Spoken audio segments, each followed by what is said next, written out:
माझं बालपण तसं म्हणाल तर अतिशय सरळ साधं मध्यमवर्गीय कुटुंबातलं, सुसंस्कारित ब्राह्मण कन्नड कुटुंबातलं झालेलं आहे आणि सर्व तऱ्हेने मला अतिशय उत्तम आणि आनंदाचं बालपण गेलेलं आहे. Okay, okay.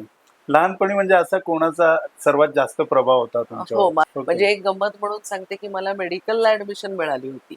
पण तरीसुद्धा मी इंजिनिअरिंगला गेले कारण ती इंजिनिअरिंगला गेली बापरे! होती. तर इतका एखादी आठवण तुमची बालपणीची जी आजही प्रेरणा देते अशी? हां. अभ्यास करून स्वतःचं सोडून बाकीच्यांना त्रास देत होते. असं पाहिल्यावर त्यांनी पहिल्याच आठवड्यामध्ये 8वी मध्ये माझ्या हातामध्ये मृत्युंजय ही कादंबरी ठेवली.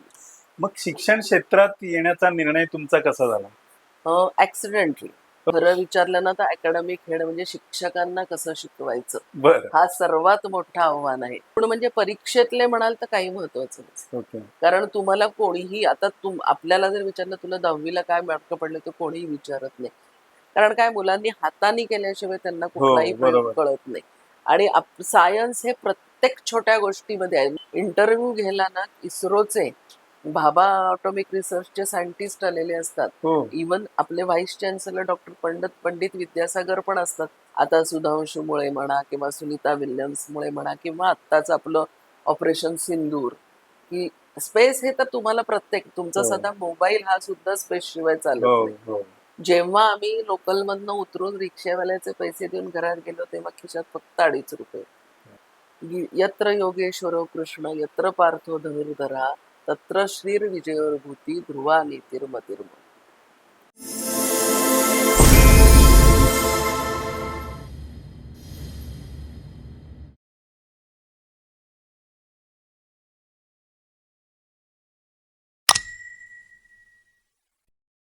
हॅलो, नमस्ते, नमस्कार मित्रांनो. तुम्ही बघत आहात मारगप्पा पॉडकास्ट आणि मी आहे तुमचा होस्ट प्रदीप देशपांडे. आपल्या पॉडकास्टमध्ये आपण अशा व्यक्तींशी संवाद साधतो ज्यांनी स्वतःचा वेळ मार्ग तयार केला आहे आणि समाजात सकारात्मक बदल घडवून आणला आहे. आज आपल्यासोबत आहेत Radhika Madhav Bhonde madam. Radhika madam electrical engineer आहे. त्या विद्यानिकेतन एज्युकेशन ट्रस्टच्या सचिव आहेत, ज्या अंतर्गत ॲडव्होकेट बापूसाहेब भोंडे हायस्कूल आणि कल्पना चावला स्पेस अकॅडमी लोणावळा चालते. त्या अकॅडमिक हेड म्हणून तिथे काम पाहत आहेत. गीता परिवाराच्या 4ही लेवलच्या ट्रेनर आहेत. संस्कृत विषयाच्या अभ्यासक असून केंद्रीय संस्कृत विद्यालयाच्या अनेक दीक्षा परीक्षा त्यांनी उत्तीर्ण केल्या आहेत. मुलांच्या सर्वांगीण विकासासाठी सतत कार्यरत असतात. यासोबत शेती आणि मॅरेज लॉन व्यवसायही यशस्वीरित्या सांभाळतात. तसेच व्यसंत व्याख्यानमालेचे अध्यक्ष म्हणून 25 वर्षाची परंपरा पुढे नेत आहेत. मॅडम, मारगप्पा पॉडकास्टमध्ये तुमचं मनापासून स्वागत. मॅडम, आपण तुमच्या बालपणापासून सुरुवात करूया. ओके. तर तुमच्या बालपणाबद्दल जाणून घ्यायला आवडेल आम्हाला. माझं बालपण तसं म्हणाल तर अतिशय सरळ साधं मध्यमवर्गीय कुटुंबातलं, सुसंस्कारित ब्राह्मण कन्नड कुटुंबातलं झालेलं आहे आणि सर्व तऱ्हेने मला अतिशय उत्तम आणि आनंदाचं बालपण गेलेलं आहे. Okay, okay. लहानपणी म्हणजे असा कोणाचा सर्वात जास्त प्रभाव होता हो, तुमच्यावर? माझ्यावर माझ्या एक मामे बहीण होती ज्योती फाटक म्हणून. बरं. तिचा माझ्यावर एवढा प्रभाव असायचा की प्रत्येक गोष्ट मला तिच्यासारखी करायला लागायची. ओके. म्हणजे एक गंमत म्हणून सांगते की मला मेडिकलला ॲडमिशन मिळाली होती. पण तरीसुद्धा मी इंजिनिअरिंगला गेले कारण ती इंजिनिअरिंगला गेली बापरे! होती. तर इतका प्रभाव होता. पण चांगला आहे म्हणजे ती पण खूप अध्यात्मात पुढे आहे, चांगली आहे. त्याच्यामुळे तो प्रभाव अजूनही आहे. ओके.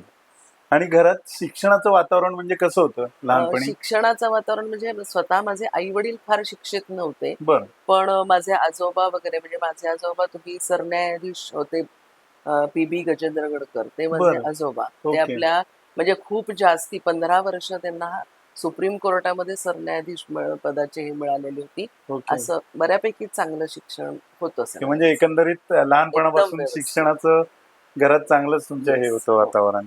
त्याच्यानंतर एखादी आठवण तुमची बालपणीची जी आजही प्रेरणा देते अशी? हां. तसं सांगायला गेलं ना, तर मी लहानपणापासून व्रात्य किंवा फूड ह्या कॅटेगरीतली होते. बरं. शाळेमध्ये प्रचंड दंगा करायचे आणि अभ्यास पटकन व्हायचा. ओके. त्यामुळे माझ्या ज्या 8वी मध्ये फिजिक्सच्या गाडगिळ मॅडम होत्या, त्यांनी काय केलं, मी अभ्यास करून स्वतःच सोडवून बाकीच्यांना त्रास देत होते असं पाहिल्यावर त्यांनी पहिल्याच आठवड्यामध्ये 8वी मध्ये माझ्या हातामध्ये मृत्युंजय ही कादंबरी ठेवली बरं. आणि त्यांनी सांगितलं की तुझं सोडवून झालं की तू हे वाचायचंस हा. आणि मला त्याच्या नोट्स चांगली वाक्य असं काढून द्यायचंस. बापरे. ते इतकं माझ्यासाठी चांगलं झालं की माझे 10वी पर्यंत लायब्ररीतली ऑलमोस्ट 40 ते 50 पुस्तकं वाचून झाली हा. आणि त्याच्या नोट्स काढलेली वही तयार झाली. त्यामुळे मी त्या मॅडमना कधीच विसरू शकणार नाही.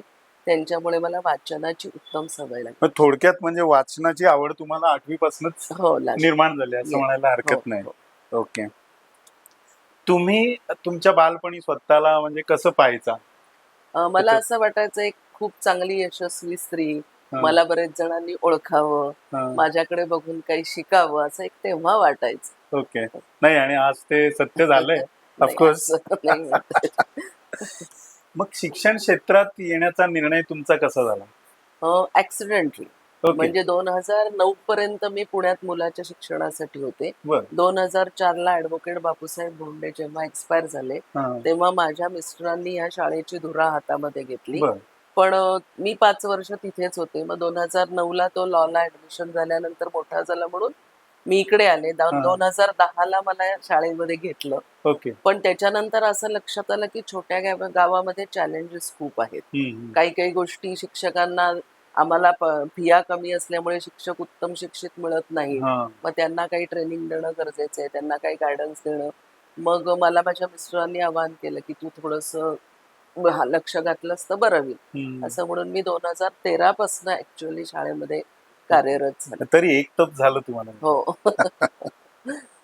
अकॅडमिक हेड म्हणून सर्वात मोठं आव्हान काय वाटतं इथे? खरं विचारलं ना तर अकॅडमिक हेड म्हणजे शिक्षकांना कसं शिकवायचं बर. हा सर्वात मोठं आव्हान आहे.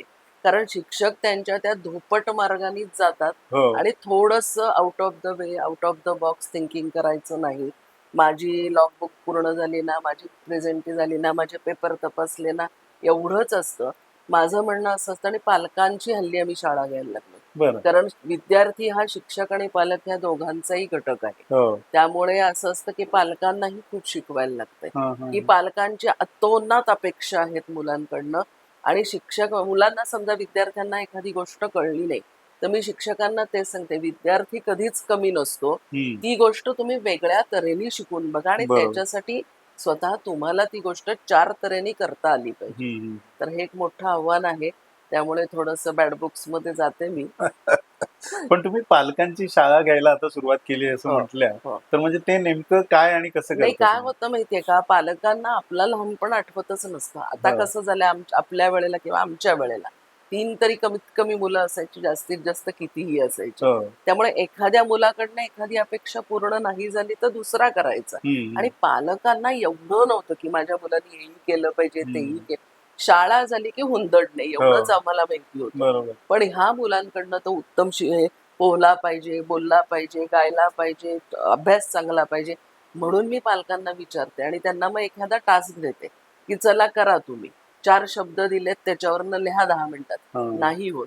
आम्ही पालकांना मुलांबरोबर परीक्षा द्यायला लावल्या यावर्षी ओके. आणि म्हणलं तुमच्यापेक्षा तुमच्या मुलाला मार्क जास्ती पडलेत बघा. कळलं पाहिजे आणि ह्या अपेक्षांनी मुलं फार आता फ्रस्ट्रेट व्हायला हो, लागली. आपण expectation ऐकतो की खूपच खूप जास्त मिसहॅप्स आहेत. हो. तर पालकांची म्हणून आपल्याला शाळा गरजेची आहे. हा, हा, हा. आजच्या विद्यार्थ्यांमध्ये आणि तुमच्या काळातील विद्यार्थ्यां म्हणजे जेव्हा म्हणजे तुम्ही विद्यार्थी होते या दोघांमध्ये काय म्हणजे तुम्हाला असं फरक दिसतो? सगळ्यात मोठा फरक म्हणजे आदर मोठ्यांविषयीचा. म्हणजे ते शिक्षकच हवेत असं नव्हे. घरातल्या प्रत्येक मोठ्या माणसाविषयीचा एक आदर होता तो पूर्ण संपलेला. हम्म. म्हणजे आमच्या वेळेला मला आठवतं की आपण बसमधनं जात असताना शिक्षक चढले तर आपण उठून जागा द्यायचो. हो. इतकं अपेक्षित नाहीये. पण निदान जी कोण मोठी माणसं आहेत ती काय सांगतायत ते शांतपणे ऐकलं पाहिजे. हम्म. आणि मोठी माणसं सांगतात ते चांगलंच असतं हे आमच्यावर जे बिंबवलेलं होतं. हल्ली विद्यार्थ्यांना वाटतं मला सगळं येतं तुला काय कळतं, हम्म. तुला काहीच अक्कल नाहीये. असं ज्या हा, पद्धतीने आई वडिलांचा आदर केला पाहिजे, शिक्षकांचा, आजी आजोबांचा, शेजार पाजाऱ्यांचा हा पूर्ण संपलेला. ओके. ओके. फक्त गुण महत्वाचे असतात की व्यक्तिमत्व विकास? गुण म्हणजे परीक्षेतले म्हणाल तर काही महत्वाचं नसतं. ओके. कारण तुम्हाला कोणीही आता आपल्याला जर विचारलं तुला 10वीला काय मार्क पडले तर कोणीही विचारत नाही. पण तुझं व्यक्तिमत्व जर चांगलं असेल, म्हणजे हम्म. आता तुम्ही जर म्हणलं स्ट्रीट स्मार्टनेस, हम्म. हा आता खूप गरजेचा आहे. बरोबर. मी शाळेतल्या विद्यार्थ्यांना तेच सांगते, 92-95% मुलगा आणि 50% मुलगा तुम्हाला इथून सांगितलं मुंबईला जा, क्रॉफर्ड मधनं गोष्टी आणा, 92-95 वाला नाही जाणार, तो 50% वाला जाईल. प्रॅक्टिकल त्यामुळे नॉलेज टक्के पाहिजे. गुण हे फार महत्वाचे नाही, हो. तुम्हाला समाजाला भिडता आलं पाहिजे हे जास्त पर्सनॅलिटी Yes. जास्त काउंट करते. शाळांनी मुलांना नेमकं काय शिकवलं पाहिजे असं वाटतं? मला असं वाटतं उत्तम नागरिक घडवला पाहिजे. Okay. कारण आत्ताचं इतकं बाहेरचं राजकारण म्हणा, समाजकारण म्हणा, इतकं भयावह झालेलं आहे. हो. आणि व्हॉट्सअप युनिव्हर्सिटी आणि गुगल युनिव्हर्सिटी बद्दल न बोललेलंच बरं. म्हणजे जे येतं ते खरं आहे असं मानून मुलं जे करतात, इंस्टाग्राम काय बंद केलं पाहिजे हे. म्हणजे जसं चायनामध्ये आणि याच्यामध्ये बंद केलंय ना, तर हो. मुलांना हा ऍक्सेस बंदच केला पाहिजे. हा, त्याच्यामुळे खूपच जास्त खूप जास्ती आहे. तर मॅडम आपण म्हणजे कल्पना चावला स्पेस अकॅडमी बद्दल आम्हाला थोडस तुमच्याकडनं जाणून घ्यायचं. ओके. तुम्ही आता जे रिसेंटली स्टार्ट केलं, हा. तर याची म्हणजे आयडिया कशी सुचली तुम्हाला? ती आयडिया म्हणजे कसं आहे की डॉक्टर संजय पुजारी म्हणून राष्ट्रपती पदक विजेते आहेत. ओके. तर ते स्वतः अब्दुल कलामांना भेटलेले होते दिल्लीमध्ये, त्यांना जेव्हा बक्षीस मिळालं तेव्हा. बर. तर तेव्हा ते म्हणाले की अरे तू सायन्सचा शिक्षक म्हणून बक्षीस मिळालंय, पण तू विद्यार्थ्यांसाठी काय करणार आहेस? तर तेव्हा त्यांच्या डोक्यामध्ये ते होतं आणि ते दिल्लीहून आले परत. बर. पण त्याच्यानंतर अब्दुल कलामांनी त्यांना मेल केला की मी विचारलं, म्हणजे ते इतके कलामांबद्दल हे केवढं प्रचंड गोष्ट आहे. आणि मग ते म्हणले की इतका राष्ट्रपतीचा आणि इतका मोठा माणूस विचारतोय, म्हणून त्यांनी कल्पना चावला सायन्स सेंटर चालू केलं कराडमध्ये, ओके. साधारणतः 20-1 वर्षापूर्वी. बर. आणि मग कल्पना चावलाच्या आई वडिलांना भेटून त्याची सगळी रीतसर परवानगी घेऊन आणि ते आपल्या शाळेमध्ये हसत खेळत विज्ञानसाठी तो 5-6 वेळा आले. मग भोंडे सरांनी हा हिरा हेरला म्हणून मग ते रिटायर व्हायची आम्ही वाट बघत होतो. त्यांच्या रिटायरमेंट नंतर आम्ही त्यांना सांगितलं आपल्या शाळेचा 12,000 स्क्वेअर फीटचा पूर्ण मजला तुम्हाला सायन्ससाठी देतोय, अरे वा. तर तुम्ही इथे येऊन ते चालू करा. ओके. आणि नेमकं त्यावेळेला परमेश्वर कृपेने एक नारायण भार्गव म्हणून आहेत भार्गव ग्रुपचे, तेही जॉईन झाले आणि ते म्हणले की हे बघा नुसतं सायन्स सेंटर करून काही होणार नाही. आपला देश आता स्पेसमध्ये 3ऱ्या नंबरवर आहे. हो. तो 1ल्या नंबरवर किंवा देश उन्नत करायचा असला तर आपल्याला शास्त्रज्ञांची कमतरता आहे. हो. लोक इंजिनियर होतात, डॉक्टर होतात, वकील होतात, पण शास्त्रज्ञ हा DNA नाही. मध्येच असावा लागतो. तर अशी बेस्ट ब्रेन्स आपल्याला ऑल ओव्हर इंडिया घ्यायचे आणि त्याच्यासाठी कल्पना चावला स्पेस अकॅडमी आपण त्याचं नामांतरण करू. आणि आपलं आता इस्रोशी MOU झालेला आहे बर. आणि सगळा करिक्युलम 6 वर्षाचा इस्रोनी आपला वेट केलेला आहे. हो. आणि असं आहे की 7वी ते 12वी ही 6 वर्ष तुम्हाला शालेय शिक्षणाबरोबर संध्याकाळच्या वेळामध्ये म्हणजे दुपारी 1:30 ते 5:30 आपण स्पेसचं पूर्ण शिक्षण देतो. इथे 10 स्पेस रिलेटेड लॅब्स सुद्धा तयार आहेत. ओके. विद्यार्थ्यांमध्ये विज्ञानाविषयी उत्सुकता वाढण्यासाठी म्हणजे इथे आपलं काय काय केलं जातं? आपण काय करतो इथे 2 दिवसाचे, 3 दिवसाचे, 8 दिवसाचे असे आपण आउटरीच प्रोग्राम देतो. ओके. ज्याच्यामध्ये आपण हँड्स ऑन ऍक्टिव्हिटीज भरपूर देतो. 80% प्रॅक्टिकल असते. ओके. आणि 20% थेअरी असते. पण ह्याच्यामध्ये मुलांना खूप छान गोडी लागते. आपण स्टार गेझिंग देतो रात्रीचं, सगळं त्यांना स्पेस विषयीचं, शास्त्राविषयीचं कारण काय मुलांनी हाताने केल्याशिवाय त्यांना कुठलाही प्रयोग कळत नाही. आणि सायन्स हे प्रत्येक छोट्या गोष्टीमध्ये आहे. म्हणजे अगदी आपण लिंबू चिरल्यावर त्याच्यावर मीठ टाकलं तर काय होतं, आयोडीन टाकलं तर इथपासनं छोटे छोटे प्रयोग दाखवत आपण त्यांना सगळं शिकवतो. ओके. भारताच्या स्पेस मिशन्समुळे मुलांमध्ये काय म्हणजे बदल दिसतो का? हो, नक्की दिसतो. अवेअरनेस खूप झालेला आहे. म्हणजे आता जेव्हा इंटरव्ह्यूला मुलं येतात, आता आमचं हे 3रं वर्ष आहे KCSE-ETचं, तर त्यांना इतक्या गोष्टी माहिती असतात. म्हणजे to be very frank, interview घ्यायला ना इस्रोचे भाभा ऑटॉमिक रिसर्चचे सायंटिस्ट आलेले असतात. इवन आपले vice chancellor doctor Pandit Vidyasagar पण असतात. पण त्या मुलांना अतिशय उत्तम तऱ्हेने माहिती असतं. म्हणजे आपण जे मिशन ठेवलंय की सायंटिस्ट तयार करायचे, मुलांचा खूप अवेअरनेस झालेला आहे स्पेसबद्दल. आता सुधांशूमुळे म्हणा किंवा सुनीता विल्यम्समुळे म्हणा किंवा आत्ताच आपलं ऑपरेशन सिंदूर, की स्पेस हे तर तुम्हाला प्रत्येक तुमचा साधा मोबाईल हा सुद्धा स्पेस शिवाय चालत नाही. त्यामुळे सगळीकडे स्पेस लागणारे मुलं खूप अवेअर झाले. तुम्ही मॅडम जसे म्हटले की तुमचं एमओयू आहे इस्रो बरोबर, हं. तर मग असं म्हणजे ह्या स्पेसिफिक कोर्सला जर मुलांनी ऍडमिशन घेतली आणि मग इकडनं काही ते मेरिटमध्ये वगैरे त्यांचं काही सिलेक्शन झालं तर असं पुढे करिअरच्या दृष्टीने इस्रो काही. मध्ये त्यांना डायरेक्ट नोकरी लागू शकते. ओके. तिथे त्यांना इस्रोचं जे त्रिवेंद्रमला स्पेस टेक्नॉलॉजीचं कॉलेज आहे तिथे आहे. हा, हा. नंतर IIT रुरकी आणि IIT इंदोर यांच्याशी आपलं ॲक्रिडेशन चालू आहे. मलेशियन युनिव्हर्सिटीने टाईप केलंय, तिथे जाऊन तुम्ही स्पेस ओके. रिलेटेड सगळं शिकू शकता, म्हणजे 12वी नंतर डायरेक्ट तिकडे सगळं ऍडमिशन. करू शकता. ओके. छान. भविष्यात आपलं भारताचं शिक्षण कुठे जाताना दिसतंय? खरंच ते शिक्षण कुठे चांगल्या तऱ्हेने न्यायचं असलं तर ते शिक्षकांच्या हातात आहे. हो. पण ज्या तऱ्हेने गोष्टी आमच्यावर इन्व्हाइट केल्या जातात, असंच करा, तसंच करा, हेच करा, त्याच्यामुळे शिक्षण थोडंसं आत्ता तरी गोंधळलेलं दिसतंय नक्की. बरं. पण होईल व्यवस्थित.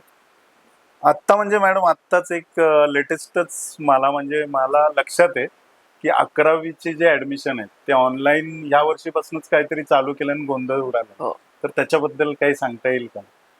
खरं तर काही करू नये असं. म्हणजे 11वीला ह्याची काही गरज नाही, कारण जनरली लोक त्याच त्याच गावातले कॉलेजेस घेतात. म्हणजे हो. असं नाहीये की अगदी खूप ज्यांना काहीतरी वेगळंच करायचंय तो आता ते जातात. लोणावळा घेतलं थोडक्यात, तर फार तर पिंपरी चिंचवड पुणं. पण हो. ऑनलाईननी गोंधळ काय होतं आणि ह्यांना ते निपटत नाहीये. म्हणजे हम्म. पहिली राऊंड झाली, मग आमचं लागतच नाहीये, हेच झालंय, हम्म. मग त्यांच्या साईट हँग होतात, असं तसं. खरं काही गरज नाही. Actually okay. मॅडम आता तुमच्या संस्कृत भाषा आणि अध्यात्माबद्दल थोडंसं जाणून घ्यायला आवडेल आम्हाला. तर संस्कृत भाषा शिकण्याची प्रेरणा तुम्हाला कुठून मिळाली? तुम्हाला सांगायचं ना, जसं मी म्हटलं की माझे आजोबा वगैरे सगळे, तर माझे पणजोबा, खापर पणजोबा ही जी लोक होती ही सगळी पंडित होती. संस्कृत मधली शास्त्री पदवी असायची. बर. म्हणजे त्यांना आचार्य ही पदवी लागायची. म्हणजे सेतुमाधवाचार्य, प्रल्हादाचार्य असं. आणि सातारच्या राजांनी आम्हाला त्या संस्कृत ह्याच्यासाठी, वेद पाठशाळेसाठी असं धारवाडून बोलवून घेतलेलं होतं. तर त्यामुळे आम्हाला शाळेमध्ये संस्कृत आलं नाही तर पट्टी बसायची. अगं, तुझ्या घरातल्या मोलकरणी संस्कृत बोलतात आणि तुला येत नाही. तर तसं लहानपणापासून आवड होती, कारण घरात वातावरणच संस्कृतचं होतं. ओके. ओके. संस्कृत आजही का महत्वाचं आहे असं वाटतं? संस्कृत महत्वाचं आहे म्हणजे काय, एकतर संस्कृतचं जे ग्रामर व्याकरण आहे ते इतर कुठल्याही भाषांमध्ये इतकं समृद्ध व्याकरण नाही. आणि बाकीच्या भाषांमध्ये जे व्याकरण झाले ते संस्कृत मधनच घेतलेलं आहे. बरोबर. आणि खूप म्हणजे संस्कृतच एक भाषा अशी की त्याच्यात 3 लिंग आहे आणि बाकी भाषांमध्ये फक्त पुल्लिंग, स्त्रीलिंग आहे. नपुसकलिंग आपण शब्द वापरतो, मराठीत पण वापरतो, पण तो कसा चालवायचा हे फक्त संस्कृत मध्येच कळतं. आणि संस्कृतची स्तोत्र पठणाने तुमची नर्वस सिस्टीम खूप चांगली ऍक्टिव्हेट होते, ब्रेन ऍक्टिव्हेट होते. गीता परिवाराबरोबर तुमचा प्रवास कसा सुरू झाला? मला भगवद्गीता शिकायची होती आणि कसं शिकायचं म्हणजे तेव्हा हे चालू होतं लॉकडाऊन. तर कसं शिकायचं, तर तेवढ्यात नेमकी एका मैत्रिणीने मला गीता परिवारची लिंक पाठवली. पहिल्यांदा ते 12वा आणि 15वा अध्याय घेतात. तर ती शिकताना माझ्या तेव्हाच्या ज्या टीचर होत्या त्यांनी मला सांगितलं की तुमचे उच्चार छान आहेत, तर तुम्ही ट्रेनरसाठी का नाही ट्राय करत? मग पहिल्या एकाच लेवलला त्यांनी असं म्हणल्यानंतर मी त्या परीक्षा दिल्या त्यांच्या आणि मग तेव्हापासून 4थ्या लेवल पर्यंतची ट्रेनर झाली. भगवद्गीतेने तुमच्या आयुष्यात काही बदल घडवले असं काही वाटतं का? हो, नक्की वाटतं. कारण त्याच्यामधले काही काही श्लोक आहेत ते इतके चपखल आपल्याला बसतात की शत्रू आणि मित्र यांना समान माना, किंवा हे अवघड असतं पण मला असं वाटतं ह्या वयाला जमेल.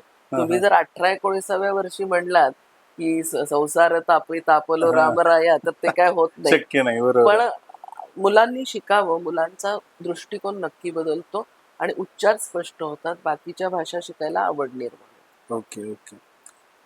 तणाव, नैराश्य आणि स्पर्धेच्या काळात गीता उपयुक्त आहे का? नक्कीच आहे. त्यातले जे तुम्ही जर अर्थासहित शिकलात तर 100% आहे. मॅडम, आजच्या शिक्षण व्यवस्थेत संस्कार हरवत आहेत का? हो, नक्की हरवत आहेत, पण त्याची जबाबदारी शेवटी पालक आणि शिक्षकांचीच आहे. मोबाईल आणि सोशल मीडियामुळे मुलांचं नुकसान होतं असं वाटतं का तुम्हाला? खरं सांगायला गेलं तर ते दुधारी शस्त्र आहे.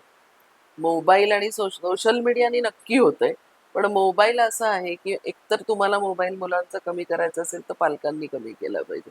हल्ली कुठल्याही घरात तुम्ही डायनिंग टेबलवर पाहिलं तरी 4 जणांनी 4 आपले मोबाईलवर काहीतरी चालू असतं. मोबाईलमध्ये शिकण्यासारखं खूप आहे. फायदे पण आहेत, तोटे फायदे पण पण आहेत. आहेत. पण ते पालकांनी त्यांना त्या बाबतीत सजग केलं पाहिजे. हा, तसं आणि म्हणजे सोशल मुलांना मीडियाने थोडं फार मुलांचं नुकसान होतंय.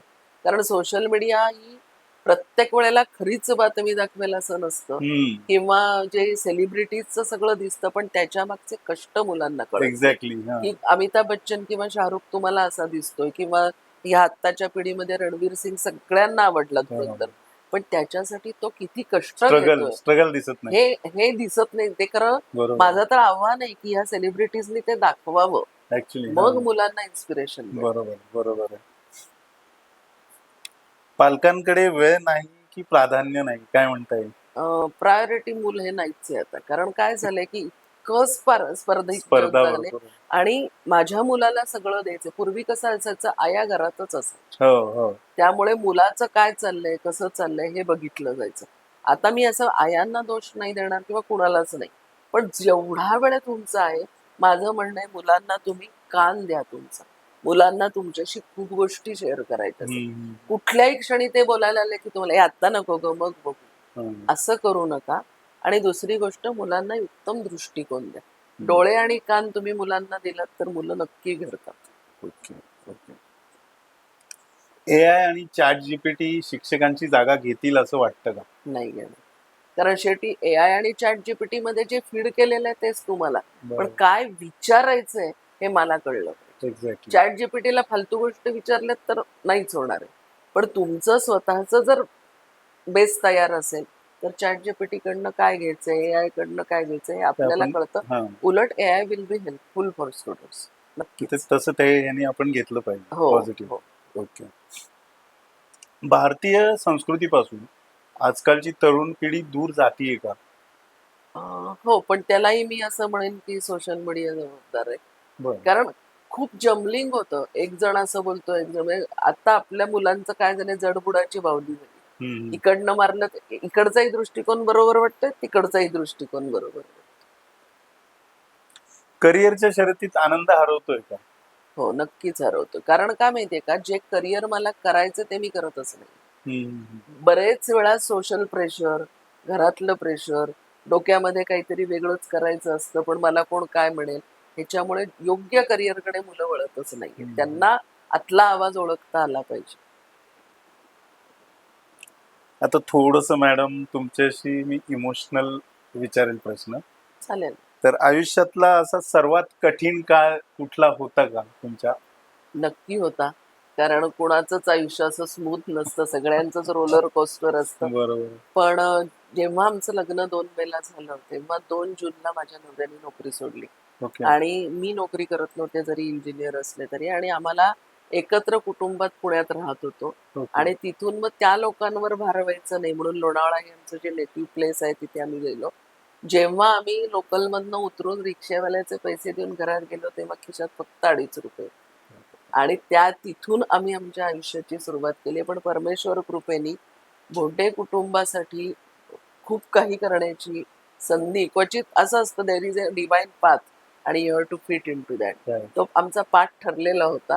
हे आता मागं बघितल्यावर वाटतं पण तेव्हा खूप अवघड होती परिस्थिती. म्हणजे नुकतं लग्न झालेलं. हा. सणावाराला आई वडील येणार म्हटलं तरी त्यांना खायला द्यायला पैसे हो. नसायचे. बापरे. मग कुठनं तरी पटकन भाडं यायचं. असे पण छान नव्हते. तेही दिवस आनंदाचे होते. कधी असं घाबरलो नाही. पण त्या पण आठवणी अशा म्हणजे आल्या असतात. की खूप नक्कीच. मस्त वाटतं असं. हो. तुमच्या आयुष्यातील असा एक क्षण ज्याने सर्व काही बदललं? तसं मी सांगू शकेन तुम्हाला, की जेव्हा आपल्या शाळेला खूप लोन होतं, बरं. तेव्हा एक पाठारे म्हणून होते. ते पाठारे स्वतः ब्लाइंड, अतिशय हुशार, लहानपणापासून ओके. ब्लाइंड होते. ते CA LLB झालेले होते आणि हं. त्यांचा एक प्लॉट इथे होता. त्या संदर्भात आमची ओळख झाली. बरं. आणि नंतर ते माझ्याकडे राहायला यायला लागले आणि माझ्या मिस्टरांची सारखी फोनाफोनी बँकेची, शाळेची व्हायची, किती जमा झालेत, हम्म. काय झालं. तर त्या माणसाने मला असं सांगितलं, की "काय चाललंय गं याचं सारखं?" मी म्हणलं, "अहो दादा असं-असं आहे आणि आपल्याला लोन आहे." "किती आहे?" म्हणले. म्हणलं, "जाऊ दे ना, ते त्यांचं ते बघतील." कारण तो माणूस आंधळा, त्याच्या मुलगा नाही, मुलगी नाही, बायको गेलेली, बहिणी गेलेली. एकट्या माणसाला आपली किती दुःख सांगायचं. ते म्हणले नाही तू सांग. मग मी त्यांना आपण 2 कोटी घेतलं होतं आता 81 लाखावर आलंय. एक रकमी त्यांनी 81 लाखाचा चेक भरून दिला क्या बात. आणि सांगितलं हे लोन फिट. मी म्हणलं पण दादा तुम्ही का करताय? ते म्हणले हे बघ मी आंधळा असलो तरी मला दृष्टी चांगली आहे. माझ्या 81 लाखातला 81 पैसे सुद्धा तू घरासाठी वापरणार नाहीस. ते शाळेतच जातील आणि मग तुला शाळा मोठी करता येईल. आणि तिथे क्या त्यांनी एक अट घातली की मी गेल्यावर माझा अंत्यविधी मात्र तू कर हा. आणि ते आमच्याकडे राहणार. तो क्षण म्हणजे माणूस एखाद्या आपण जर खरंच ऑनेस्ट असलो प्रामाणिक हो. असलो तर त्या वाईब्स आपण आपल्या बरोबर, आंधळ्या हो. माणसाला सुद्धा देऊ शकलो की तेव्हा मला नवऱ्याविषयीची अत्यंत नाही, खरंच अभिमानाची खूपच छान आणि अनुभव. बदलणारी गोष्ट होती. कोणत्या गोष्टीचा सर्वाधिक अभिमान वाटतो? अं, आपल्या भांगरवाडीच्या छोट्या गावामध्ये ही शाळा उभी करता आली. त्याच्यासाठी स्पेस अकॅडमीसाठी आपला दृष्टिकोनच पूर्ण वेगळा आहे. आपण पैशाच्या मागे धावणारे नाही. हो. खूप लोक येऊन कित्येक म्हणजे दरवर्षी आम्ही 7-8 लाख रुपये स्क्वेअर ऑफ करतो. पण हे आपल्याला देण्याची किंवा आपल्याला हे करण्याची जी पात्रता परमेश्वराने हा. दिली आहे हे आमचं काही नाही. आम्ही माध्यम आहोत हे 100%. किंवा गणपती मंदिर जे 120 वर्षानंतर, राम मंदिर जे, या सगळ्या प्रवासात नवऱ्याला साथ देता आली हो. त्याचा अभिमान. नाही नाही, खरंच आहे. म्हणजे तुमचं काम खूप मोठं आहे. नाही मोठं नाही म्हणजे अहो, शब्दात ते याच्याहून व्यक्तच खूप नाही काय काय करता येत करत असे. असतात लोक. तुमचं नाव घेतल्यावर लोकांनी काय आठवावं असं वाटतं तुम्हाला? मला वाटतं इन्स्पिरेशन, मोटिवेशन तरी आठवावं. कारण खूप शारीरिक व्याधी असून सुद्धा हसत खेळत जेवढं पडेल तेवढं काम करते. त्यामुळे टीचर्सना मिळत असावं अशी अपेक्षा. आता युथ म्हणजे युवा पिढीबद्दलचे काही प्रश्न आहेत. आजच्या तरुणांना सर्वात मोठा सल्ला काय द्याल तुम्ही? तर एकच आतला आवाज ओळखायला शिक. कुणाचंही कुठल्याही प्रेशरनी, पिअर प्रेशरनी कुठलेही निर्णय घेऊ नका आणि पटकन हरून जाऊ नका. हा. एखाद्या गोष्टीत अपयश आलं तर सगळ्यांशी बोला आणि अभ्यास करा की का अपयश आलं. काहीही घाबरण्यासारखं नाही. आयुष्य सुंदर आहे. छान जगा.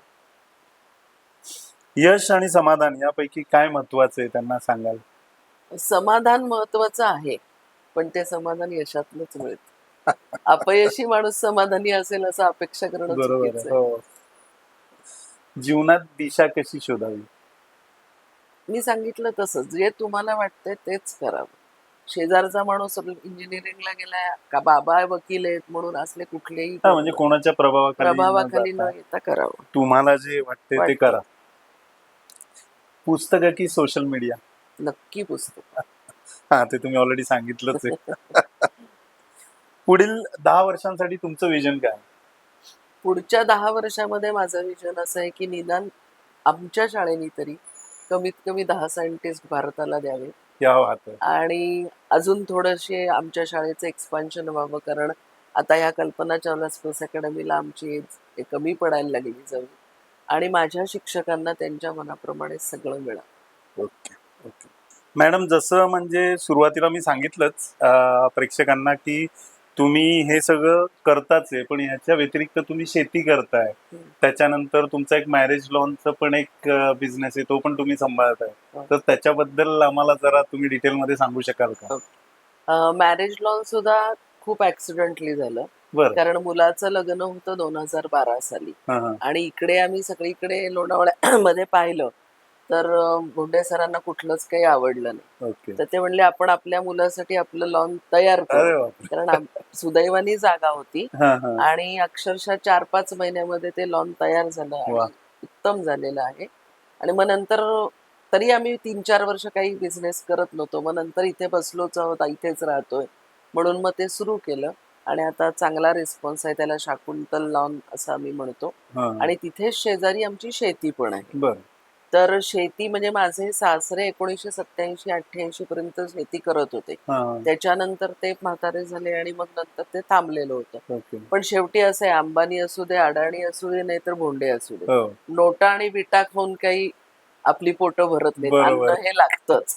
त्यामुळे आम्ही इकडे शिफ्ट झाल्यानंतर 2009 नंतर आम्ही शेती चालू केली आणि शेतीतनं जो आनंद मिळतो तो कशातनच नाही मिळत. वा, त्यामुळे वा. मी शेतकऱ्यांना नक्की सांगेन की वेगळ्या पद्धतीने करा. लोक म्हणतात आता लॉस मध्ये चालली आहे शेती, जमत नाही, घरचे मजूर पाहिजेत. पण आता शेतीमध्ये आधुनिक तंत्रज्ञान खूप आलंय. ते थोडंसं जर मुलांनी, तरुण मुलांनी शिकलं तर त्याच्यातनं भरपूर पैसा पण आहे. हा, म्हणजे थोडक्यात अपग्रेड केलं अपग्रेड पाहिजे स्वतःला, नक्कीच. तर म्हणजे प्रचंड त्यात फायदा आहेच आहे. मॅडम, आता आपण एक रॅपिड फायर राऊंड घेऊया. मी ओके. तुम्हाला 7-8 प्रश्न विचारेल, त्यांचे तुम्ही पटकन उत्तरं द्या. बर. आवडतं पुस्तक, एक होता कारभार. आवडतं व्यक्तिमत्व, रतन टाटा. गीतेतील आवडता श्लोक, यत्र योगेश्वरो कृष्ण यत्र पार्थो धनुर्धरा तत्र श्रीर्विजयोर्भूती ध्रुवा नीतिर्मतिर्म. याच्याबद्दल थोडस हा एक्सप्लेन म्हणजे करता येईल? विजय कुणाचा आहे तर जिकडे कृष्ण आणि अर्जुन होता तिकडेच. म्हणजे खरं तर भगवद्गीतेतला हा श्लोक संजय उवाच आहे, श्रीकृष्ण उवाच नाहीये. हो. पण तरी सुद्धा कसं आहे की जेव्हा 10व्या विभूती योगामध्ये भगवान सांगतात की मामी कुठे कुठे आहे, त्याच्यामध्ये ते सांगतात की धनंजय मध्ये म्हणजे अर्जुनामध्ये पण मी आहे. त्यामुळे कृष्ण आणि अर्जुन हे एकच आहेत. तर जेव्हा संजय सारख्या माणसाला सुद्धा लांब बसून असं कळलं की ज्या बाजूला न्याय आहे, ज्या बाजूला नीती आहे, ज्या बाजूला परमेश्वराचं अधिष्ठान आहे, तिकडेच फक्त विजय होऊ शकतो. एक सवय जी प्रत्येक विद्यार्थ्याने लावावी, अभ्यास. चहा की कॉफी, चहा, मलाई मार्के. शहर की गाव, गाव. अध्यात्म की विज्ञान, हातात हात घालून. एक शब्दात यश, समाधान. एक शब्दात शिक्षण, आतला आवाज. एक शब्दात भारत. जाज्वल्य अभिमान. छान उत्तर दिली मॅडम, खरंच मजा आली. आता काही आमच्या प्रेक्षकांकडनं प्रश्न आहेत, ओके. ते विचारतो मी. आता एका बाबांचं असं म्हणणं आहे की माझा मुलगा मोबाईल मध्ये खूप वेळ घालवतो, तर त्यांनी काय काय केलं म्हणजे त्याची ती सवय जाईल? त्याच्या आधी बाबांचा स्क्रीन टाइम बघा. तक्रार करण्याची त्यांना अधिकार आहे का हे बघा. कारण हल्ली बघितलं ना तर खरंच पॅरेंट्सचा स्क्रीन टाइम मुलांपेक्षा खरंच जास्त जास्त असतो. असतो. कारण मुलांना एकदा शाळा कॉलेजेस सुरू झाली की किती वेळ मिळतो? 2-2.5 तास. हो. आणि पॅरेंट्सचा खूप जास्ती असतो. आणि मुलांना चांगलं बघू द्या ना, चांगली दृष्टी द्या ना, काय बघायचंय ते शिकवा. बघू दे बिंदास मोबाईल. कारण मोबाईल पासून तुम्ही त्याला ह्या जगामध्ये दूर नाही ठेवू शकणार आहे. बरोबर. हा, पण तेच आहे, म्हणजे की थोडं तुम्ही जर प्रॉपर गायडन्स दिला तर त्याचा नक्कीच चांगला फायदा होईल. संस्कृत शिकायला कुठून सुरुवात करावी असं विचारतोय? बालपणापासून. ओके. स्तोत्र म्हणायला शिकलं पाहिजे पहिली. स्तोत्रांमुळे एकतर उच्चार स्पष्ट होतात, हो. तुमचा ब्रेन ऍक्टिव्हेट होतो. आणि मग नंतर संस्कृत ग्रामर शिकावं, संस्कृत वाङ्मय शिकावं. संस्कृत अतिशय समृद्ध आणि प्रगल्भ भाषा. विद्यार्थ्यांनी तणाव कसा हाताळावा? विद्यार्थ्यांनी तणाव हाताळायचा असेल तर छंद आणि खेळ. काहीतरी एक वेगळा छंद तुम्ही लावून या. खूप आपल्याला टेन्स वाटत असलं आणि समजा एक तुम्ही पेंटिंग करताय, गाताय, ट्रेकिंग करताय, सायकलिंग करताय, पोहताय, कशासाठी तरी वेळ द्या. आता होतंय काय, शाळा झाली की कॉलेज झाले की क्लासेस, घरी त्याचा होमवर्क, ह्याचा. आपल्या वेळेला कसं होतं, 5-6 तासाची शाळा झाली की उरलेला वेळ यायचाच नाही तणाव. म्हणजे तणाव हा प्रकार आपल्याला अजूनही माहिती नाही. आणि आपण सहज हाताळू शकतो, कारण एका गोष्टीतनं दुसरी गोष्ट करायला गेला तरच तणाव जातो. पण मग याच्यासाठी असं म्हणता येईल का की आजकालची जी ही परिस्थिती आहे किंवा खूप जास्त कॉम्पिटिटिव्ह वर्ल्ड आहे, तर त्याच्यामुळे मुलं पण बरेच बिझी झाली आणि पॅरेंट्स पण मुलांना नाही, नका ना बऱ्यापैकी होऊ असं एवढे फोर्स बिझी. करतात? कॉम्पिटेटिव्ह वर्ल्ड असलं तरी आपली ती क्षेत्र आहेत का? म्हणतेच मी म्हणलं की एखादा मुलगा हे करतोय म्हणून मी केलं पाहिजे, किंवा एखादी बाई हे करते म्हणून मी असं करू नका ना. जे मला आवडतंय, मला चित्रकला आवडते, मी चित्रकलेत मग्न राहील. मला हा पण शिकतोय आणि ते पण शिकतोय असं करू नका. 10 डगरींवर पाय ठेवू नका त्याच्यामुळे. आणि पालकांनी अपेक्षा कमी करा, त्याच्याशिवाय मुलांचा तणाव कमी होणार नाही. ऍक्च्युली म्हणजे या याच्यात असं पण सांगता येईल की पालकांकडनं पण मुलांवर थोडं का होईना असं प्रेशर जातं. पालकांचंच प्रेशर जास्त. कारण पालकांचं असं म्हणणं असतं माझ्या मुलांनी हे व्हायला पाहिजे किंवा माझ्या मुलांनी हे व्हायला पाहिजे. नाही, हे मी तुम्हाला काय म्हणते, का विशिष्ट वयानंतर ठीक आहे. अहो, नर्सरी ज्युनियरला आणून टाकताना सुद्धा, म्हणजे आमच्याकडे एक आहेत, मी तुम्हाला सांगते, एक पालक, त्यांची मुलगी कायम पहिली येते आता ती ए डिव्हिजन मध्ये आहे, तिला 95%. ती बाई आपला रिझल्ट घ्यायच्या आधी बाकीच्या डिव्हिजन मधल्या मुलांना पहिले आलेल्यांना किती. अगं कशाला आनंद मान, कम्पॅरिझन कशाला, बरोबर आहे. कम्पॅरिझन नको, कुठलेही प्रेशर नको. हम्म. नर्सरीमध्ये सुद्धा ते बघ, त्याला यायला लागली नर्सरीत. अरे येईल ना, तुम्हाला येत होतं का? आणि एकतर बरोबर. आता काय झालंय, खूप लहान वयात आपण शिक्षण चालू करतो. हम्म. आपण 6 वर्ष पूर्ण झाल्याशिवाय आपण शाळेचं तोंड पाहिलं नव्हतं. हो, आमच्या वेळेस तर मला आठवतंय डायरेक्ट पहिली. हं. आता हे सगळं सांभाळून पालकांना घ्यायला पाहिजे.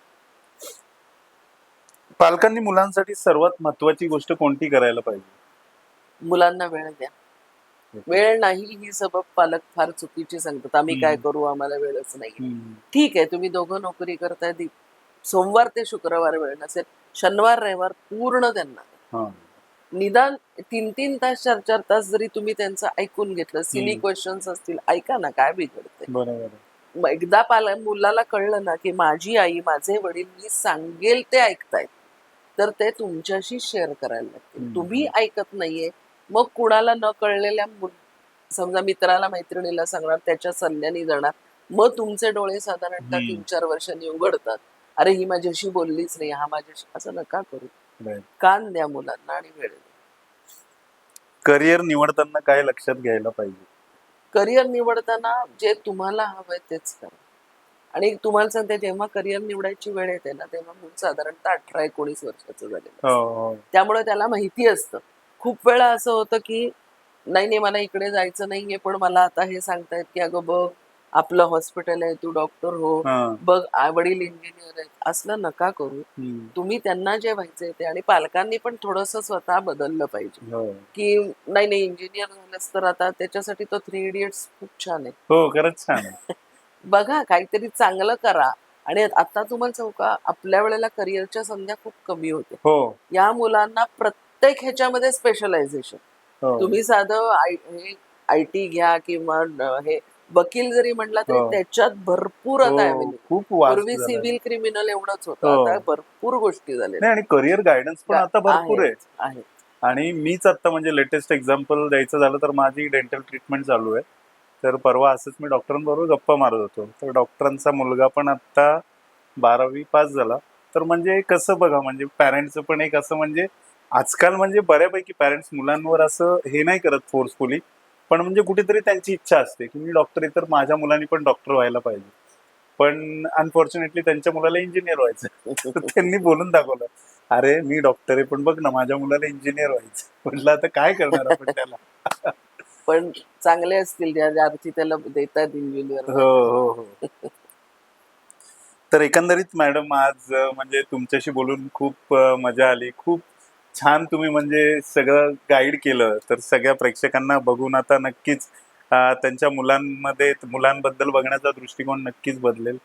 आणि सगळे पालक आता मॅडमचं व्यवस्थित ऐकून तसं वागतील अशी आम्ही अपेक्षा करतो. धन्यवाद. राधिका मॅडम, आजचा हा संवाद खूप समृद्ध करणारा होता. शिक्षण, संस्कार, अध्यात्म, शेती आणि नेतृत्व याविषयी तुमचे विचार निश्चितच अनेकांना प्रेरणा देतील. मित्रांनो, जर हा संवाद तुम्हाला आवडला असेल तर व्हिडिओला लाईक करा, मित्रांसोबत शेअर करा आणि मार्गप्पा पॉडकास्टला नक्कीच सबस्क्राईब करा. तुमच्या प्रतिक्रिया कॉमेंटमध्ये नक्की लिहा. पुन्हा भेटू एका नव्या प्रेरणादायी व्यक्तिमत्वासोबत. जय हिंद, जय महाराष्ट्र.